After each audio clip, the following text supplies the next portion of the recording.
Hello friends, स्वागत है आप सभी का हमारे YouTube channel goal to success में।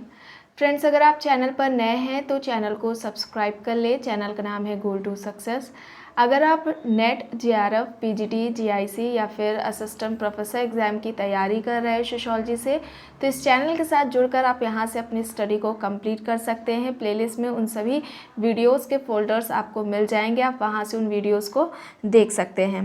आज की इस वीडियो में टोटल 20 क्वेश्चंस को सॉल्व करने वाले हैं, तो चलिए स्टार्ट करते हैं। फर्स्ट क्वेश्चन है, किसे सांस्कृतिक निर्धारणवादी कहा जाता है? ठीक है, सांस्कृतिक निर्धारणवादी की बात हो रही है, तो किसे कहा जाता है? ऑप्शंस देखिए, क्रोबर, कॉर्डिनर, आर.के. मर्टन या फिर टाइलर। ठीक है, मर्टन है। तो सांस्कृतिक निर्धारणवादी किसे कहा जाता है? कॉर्डिनर को। ठीक है, किसको कहा जाता है? कॉर्डिनर को। ऑप्शन बी यहाँ पर राइट आंसर हो जाएगा। और जो कॉर्डिनर है, इनका कॉन्सेप्ट क्या था? जो अवधारणा इन्होंने दी थी, मूल व्यक्तित्व की अवधारणा दी थी, तो इसे नोट कर लीजिए। मूल व्यक्तित्व की जो अवधारणा है वो किसकी थी? कॉर्डिनर की थी। और इनका क्या कहना था कि जो व्यक्तित्व निर्माण है, ठीक है, व्यक्तित्व निर्माण में संस्कृति की अहम भूमिका होती है। ठीक है, व्यक्तित्व निर्माण में संस्कृति की अहम भूमिका होती है, ऐसा किसने कहा है? कॉर्डिनर ने। सांस्कृतिक निर्धारणवादी हैं और मूल व्यक्तित्व की जो अवधारणा है वो दिया था। कमेंट करके आपको बताना है आर्थिक निर्धारणवादी किसे कहा जाता है। ठीक है, तो यहाँ पर फर्स्ट क्वेश्चन का राइट आंसर ऑप्शन बी होगा। नेक्स्ट है, किसका कहना है कि विवाह नाम की संस्था से पत्नी एवं बच्चों के रूप में मुफ्त मजदूर मिलते हैं? ठीक है, विवाह नामक संस्था है, उससे यानी विवाह से पत्नी और बच्चों के रूप में फ्री में मजदूर मिलते हैं, ऐसा किसका मानना है, किसका कहना है? ऑप्शंस देखिए, Karl Marx, Malinowski, F Engels, Parsons. तो यहाँ पर सेकंड का राइट आंसर क्या हो जाएगा? एफ एंजल्स हो जाएगा। ऑप्शन सी यहाँ पर राइट आंसर हो जाएगा। क्या हो जाएगा? ऑप्शन सी यहाँ पर राइट आंसर हो जाएगा। नेक्स्ट है, किसने समाजशास्त्र को सामाजिक विचार एवं पूर्वाग्रहों को चुनौती देने का साधन माना है? समाजशास्त्र को सामाजिक विचार एवं पूर्वाग्रहों को चुनौती देने का साधन माना। ऑप्शंस देख लीजिए, रॉबर्ट पार्क है, C.W. मिल्स हैं, टॉयनबी है, जॉर्ज सिमिल हैं। तो यहाँ पर थर्ड का राइट आंसर क्या हो जाएगा? C.W. मिल्स। ऑप्शन बी यहाँ पर राइट आंसर हो जाएगा।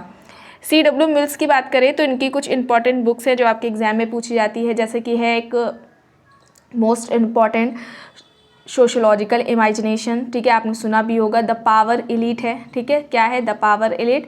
एंड लास्ट है इंपॉर्टेंट बुक है वाइट कॉलर। ठीक है, क्या है? वाइट कॉलर है। और ये कहते हैं कि जो समाजशास्त्र है उसको सामाजिक विचार एवं पूर्वाग्रह को चुनौती देने का साधन बताते हैं।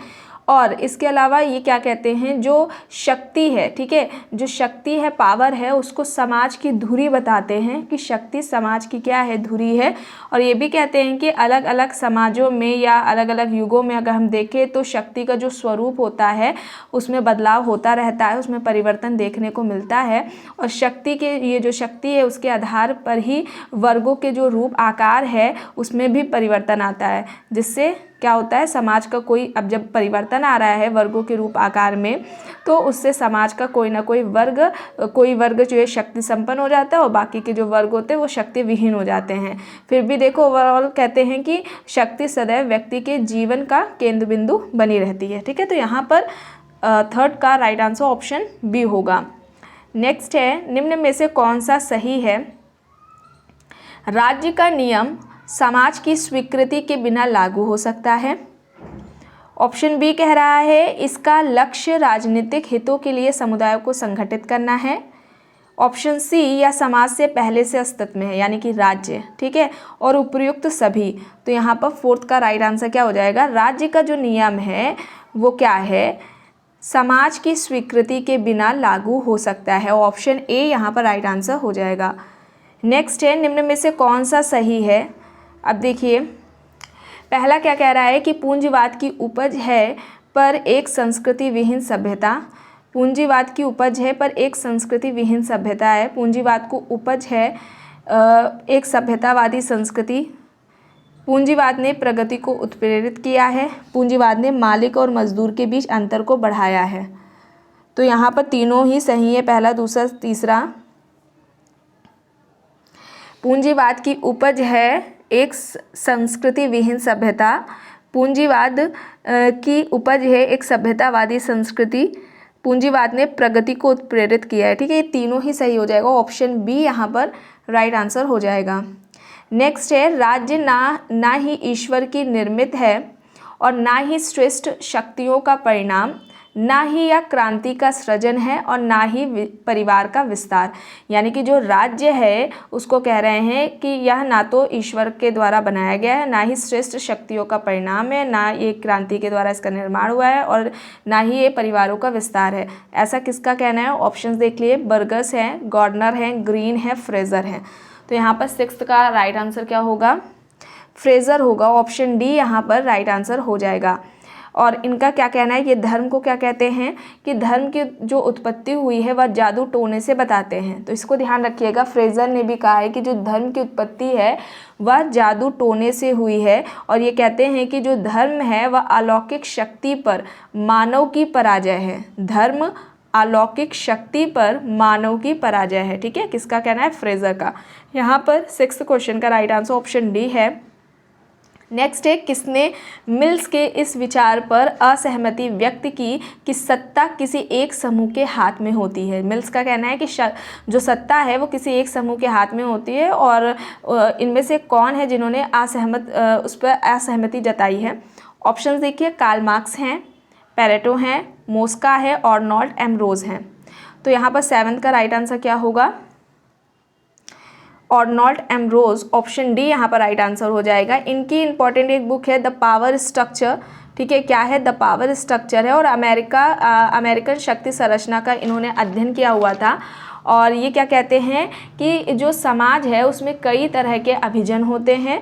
ठीक है, और उन सभीयों का, यानी कि जो ये सभी जो अभिजन है कई तरह के, उन सभी का अपने अलग अलग क्षेत्रों में क्या होता है, उनका खुद का प्रभाव होता है। कोई आर्थिक क्षेत्र से कोई अगर हम देखें तो जो आर्थिक शक्ति है उससे, तो कोई राजनीतिक शक्ति से, कोई सैनिक शक्ति से, या कोई धार्मिक शक्ति या अन्य शक्तियों के द्वारा क्या करता है, अब जो उनके हित होते हैं उनको उन हितों को समाज में बनाए रखते हैं, बचाए रखते हैं और उनको विकसित भी करने का ये अभिजन क्या करते हैं, प्रयास करते हैं। तो मिल्स के अगर हम बोले कि मिल्स ने जो कहा था, मिल्स पर इन्होंने जो है असहमति व्यक्त की है, तो ये याद रखिएगा कौन है? आर्नोल्ड एम्ब्रोज हैं, कि जो मिल्स का कहना था कि सत्ता किसी एक समूह में होती है। ठीक है, तो यहाँ पर राइट आंसर ऑप्शन डी होगा। नेक्स्ट है, एक समाज को जब सामाजिक गतिशीलता की रुकावटों की अनुपस्थिति से विशेषीकृत किया जाता है तो उसको हम क्या कहेंगे? आदर्श समाज, गतिशील समाज, बंद समाज या फिर खुला समाज? तो कोई एक सोसाइटी है, समाज है, जब समाज को सामाजिक गतिशीलता की रुकावटों की अनुपस्थिति से विशेषीकृत किया जाए तो उसको हम क्या कहेंगे? किस तरीके का समाज कहेंगे? उसे हम खुला समाज कहेंगे। ऑप्शन डी यहाँ पर राइट होगा। नेक्स्ट है, किसके अनुसार शहर का उद्भव आसपास के ग्रामीण क्षेत्रों की आवश्यकताओं को पूरा करने के लिए हुआ है? जो शहर है उसका उद्भव आसपास के जो ग्रामीण इलाके हैं उनकी आवश्यकताओं को पूरा करने के लिए हुआ है। ऑप्शंस में देखिए, फेलिन है, वॉल्टर क्रिस्टॉलर है, हर्ड है एंड ऑप्शन डी में रख लीजिए कोई नहीं इनमें से। ठीक है, तो यहाँ पर किसका मानना है?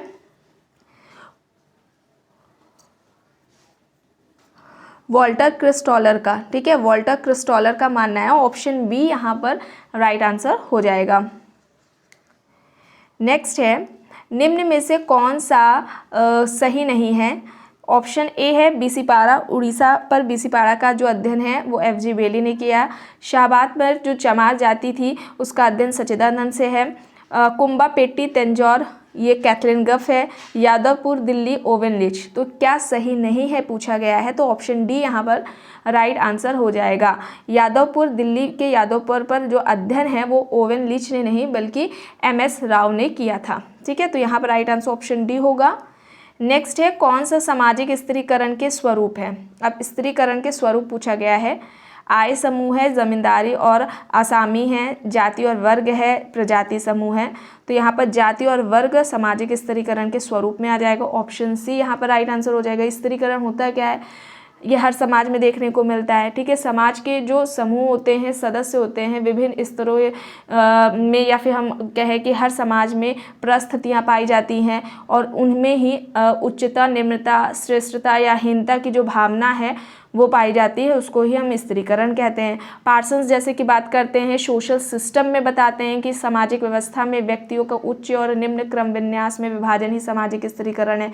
और सदरलैंड एंड वुडवर्ड की बात करें तो वो क्या कहते हैं, जो सामाजिक स्त्रीकरण है वह अंतःक्रिया और विभेदीकरण की प्रक्रिया है और इसके द्वारा कुछ व्यक्तियों को दूसरों की तुलना में उच्च जो स्थिति है वो प्राप्त होती है। तो अंतःक्रिया और विभेदीकरण की प्रक्रिया किसने कहा सामाजिक स्त्रीकरण को? सदरलैंड एंड वुडवर्ड ने, जिनके अनुसार यानी कि जो स्त्रीकरण है उसके द्वारा ही कुछ व्यक्तियों को दूसरों की तुलना में उच्च स्थिति प्राप्त होती है। ठीक है, तो ये याद रखिएगा किसने क्या कहा है। यहाँ पर राइट आंसर ऑप्शन सी है। नेक्स्ट है आरक्षण ने जातिवाद को बढ़ावा दिया है। अब किसने कहा है कि आरक्षण ने जातिवाद को बढ़ावा दिया है? ऑप्शंस देखिए, GS घुरिये हैं, MN श्रीनिवास हैं, DN मजूमदार हैं, SL कालिया हैं। तो यहाँ पर राइट आंसर क्या हो जाएगा? MN श्रीनिवास, ऑप्शन बी यहाँ पर राइट आंसर हो जाएगा। आरक्षण से पिछड़ेपन की दौड़ प्रारंभ हुई है, किसने कहा था? आंद्रे बेत्ते ने। ठीक है, तो यहाँ पर राइट आंसर क्या हो जाएगा? Option B. नेक्स्ट है किसका कथन है कि राजनीति के लिए जाति तथा जाति के लिए राजनीति इससे पहले इतनी महत्वपूर्ण नहीं हुई है? राजनीति के लिए जाति तथा जाति के लिए राजनीति इससे पहले इतनी महत्वपूर्ण कभी नहीं हुई। ऑप्शंस देखिए, मॉरिस जोन्स हैं, रजनी कोठारी हैं, रुडोल्फ है, रॉबर्ट डहल हैं। तो यहाँ पर राइट आंसर क्या होगा?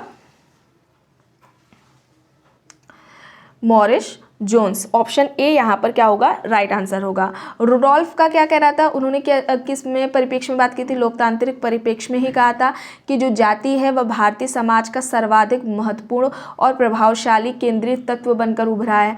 ठीक है, तो याद रखिएगा कि लोकतांत्रिक परिप्रेक्ष्य में जो जाति है, उसको जाति व्यवस्था है, उसको जाति को भारतीय समाज का क्या कहा कि यह सबसे ज़्यादा महत्वपूर्ण और प्रभावशाली केंद्रीय तत्व बनकर सामने आई है। ठीक है, तो ये रुडोल्फ का कहना था। यहाँ पर राजनीति के लिए जाति और जाति के लिए राजनीति इससे पहले इतनी महत्वपूर्ण कभी नहीं हुई, ये कहना मॉरिस जोन्स का है। ऑप्शन ए यहाँ पर राइट है।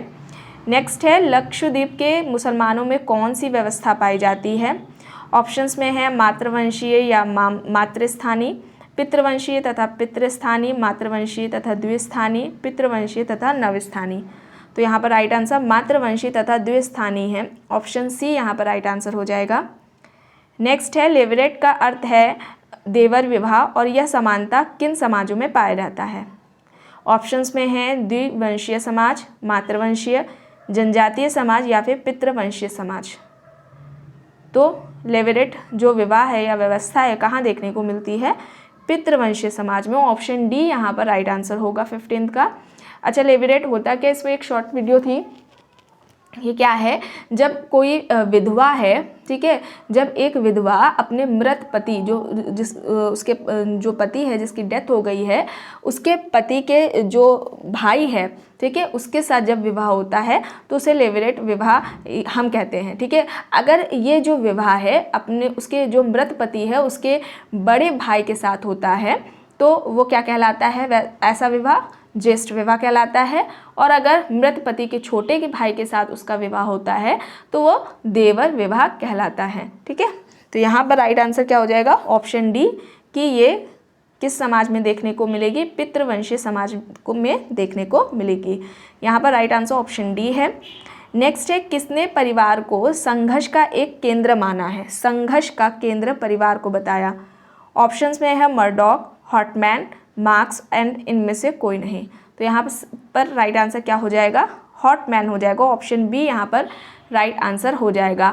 R.D. लेक का भी कहना था कि परिवार को वो क्या कहते हैं कि परिवार विध्वंसक व शोषणकारी संस्था है।